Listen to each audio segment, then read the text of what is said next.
What if the person you need most to complete the team is the same one whose absence still makes the armor refuse to answer? Losing a teammate is supposed to force adaptation. In episode 18 of Yoroi Shin Den Samurai Troopers 2026, titled Comeback, the opposite happens. The group cannot simply replace Cheyenne. The true armor of the Supreme Emperor demands purity of element that a utility player cannot supply. The only solution is to bring back the original light initiate Ryusei, who was believed lost. Yet when the reconstituted team finally steps onto the heaven bridge, their armor gear fails. Doubt remains. Grief remains. The power that should protect the world will not activate until they decide, out loud, that looking ahead is not the same as forgetting the person who died so they could keep fighting. The episode is not merely a reunion. It is a test of whether a team can carry a dead friend's hope without letting that hope become a weight that freezes them in place. This is a reconstitution and departure episode that balances heavy exposition, genuine team warmth, and a first taste of the divine world's hostility.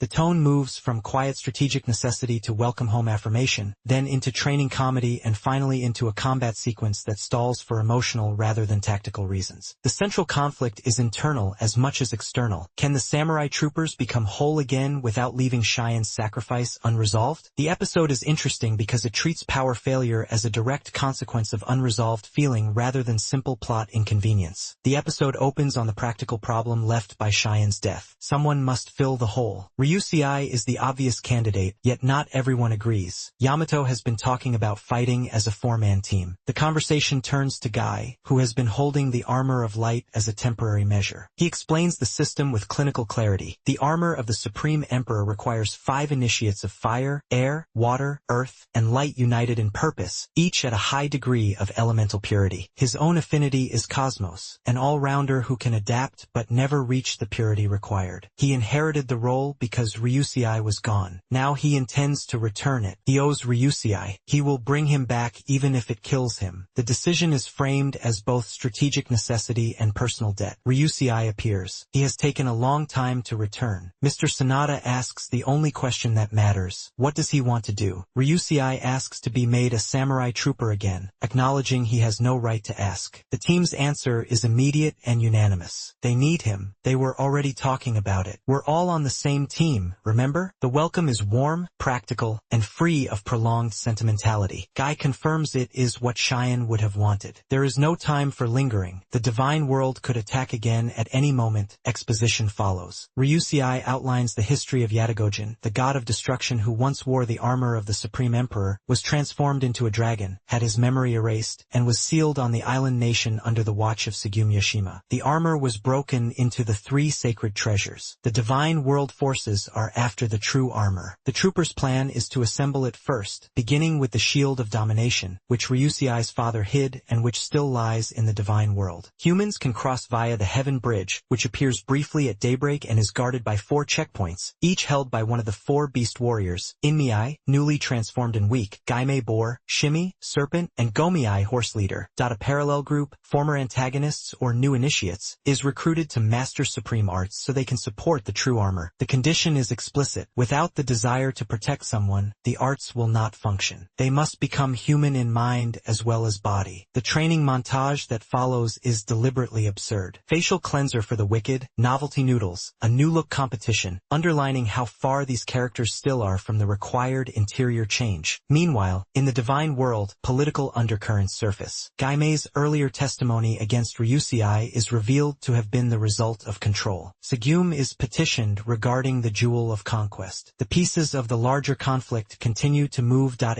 daybreak, the samurai troopers depart. The human world side offers quiet support and a reminder that the older generation will hold the line. Ryusei is greeted by someone who is simply glad he is alive. He promises to return again, noting that the lease on life came from Cheyenne. The heaven bridge is crossed. The first checkpoint is freezing. The enemy is waiting. The troopers attempt to armor up and fail. Doubt remains, specifically unfinished feeling about Cheyenne. What follows is the episode's emotional center. One of the group articulates why Cheyenne fought and why he himself continues. He likes these particular people. He lists the growth he has witnessed in each of them. Guy's capacity to handle human pain, Kaido's unexpected mediation, Yamato's hidden sadness beneath the smiles, Musashi's readiness to help despite being the biggest baby, Ryusei's unbroken faith. He is simply a fan of the samurai troopers. The speech reframes the power failure as grief that has not yet been metabolized into forward motion. The team responds. They will fight enough for Cheyenne and themselves both. The oaths are spoken, the armors activate, and the first checkpoint falls in a sequence of named attacks that ends with an explicit dedication. This is for Cheyenne. The victory is immediate but incomplete. A new opponent steps forward. The next episode title card reads, Collapse. Ryusei returns carrying both debt and uncertainty. He knows he has no formal right to rejoin, yet he asks anyway. The team's acceptance removes the external barrier. The later armor failure shows that the internal one remains. By the end he is fighting again, the lease on life from Cheyenne explicitly acknowledged. The arc is from hesitant returnee to active combatant who has accepted that moving forward is the form gratitude must take. Guy occupies the clearest sacrificial position. He has held a role he cannot fully fulfill, diagnosed the purity problem, and chosen to step aside so the original initiate can return. His willingness to die retrieving Ryusei is stated without melodrama. The episode positions him as the character who most clearly understands that the team's strength is not interchangeable. The remaining troopers function as a collective that has already decided. Their unanimous welcome and later ability to armor up once the emotional blockage is named show a group that is ready to be whole again. They simply needed the missing piece and the permission to stop treating grief as a reason to freeze. The parallel trainees provide contrast. They are strong in body and still alien to the interior requirement of protection. The comedy of their training underlines the gap without resolving it. The dominant theme is the difference between replacement and restoration. A four-man team is possible in theory. The armor's purity requirements and the group's own history make it insufficient. Bringing Ryusei back is not nostalgia. It is the only configuration that satisfies both the mechanical and emotional conditions of the story. Secondary themes include the conversion of grief into forward motion. The armor refuses to answer while doubt about Cheyenne remains. Once the team articulates affection for one another and dedication to the lost member, the power returns. The episode treats unresolved feeling as a literal combat liability. A third thread is the nature of doing the right thing. Supreme arts require the desire to protect. The trainees find the concept hilarious or irrelevant. The troopers enact it by choosing to fight for the people still standing and the one who is not. The contrast is clear and unresolved for the secondary group. Finally, the episode quietly examines debt. Guy owes Ryusei. Ryusei's continued life is framed as a gift from Cheyenne. The team's continued fighting is framed as the refusal to let Cheyenne's hopes be in vain. Obligation is presented as a source of strength rather than burden once it is accepted. The reunion is handled with unusual efficiency and warmth. There is no prolonged guilt spiral or forced conflict among the troopers. They have already reached consensus off-screen and simply enact it. The purity explanation gives mechanical weight to an otherwise emotional decision. The armor failure on the Heaven Bridge is the episode's sharpest idea. Power that should be automatic is blocked by unfinished interior work. The subsequent speech that lists each teammate's growth converts abstract teamwork into specific, observed care. The Divine World exposition is dense and delivered in a single block. Viewers unfamiliar with the preceding mythology may find the volume of names and history difficult to track in one sitting. The training comedy, while functional as contrast, sits at a noticeably lower intensity and can feel like a gear shift rather than an integrated beat. The first checkpoint fight resolves quickly once the emotional blockage is cleared, which is thematically consistent but leaves the combat itself with limited independent tension. The episode could have given more space to the residual tension some members initially felt about welcoming Ryusei so soon after Cheyenne's death. The line about ancient history is acknowledged and then dropped. A slightly longer beat of unresolved friction might have made the eventual unity feel more earned. The parallel trainee's interior journey is introduced but left almost entirely for future episodes, making the armor's refusal a direct consequence of grief rather than external interference. Letting the team welcome Ryusei without forcing him to earn the place through a trial. Ending the episode on a new opponent rather than a complete victory, preserving forward pressure. Why can't the troopers use their armor gear at the first checkpoint? The dialogue explicitly links the failure to remaining doubt and unfinished feeling about Cheyenne. Once that is addressed through the speech and the decision to fight for him as well as themselves, the armors activate. The blockage is internal. Is Guy permanently stepping down from the armor of light? He states that the role was originally Ryusei's and that his own purity is insufficient. The episode presents the return as the correct configuration for the true Supreme Emperor. Whether Guy retains any residual access is not addressed here. What exactly is the relationship between the four beast warriors and the armor? They are described as guardians of the checkpoints on the Heaven Bridge and as having links to the armor of the Supreme Emperor. Fuller explanation is deferred. Who are the trainees being taught supreme arts? They are a separate group recruited to support support the true armor by mastering the arts that require the desire to protect. Their prior antagonism or origin is referenced only lightly in this episode. The welcome back sequence is the episode's emotional foundation. Ryusei asks for a place he believes he has no right to claim. The team's answer is collective, practical, and free of lingering accusation. The moment works because it treats belonging as something the group can simply decide to restore.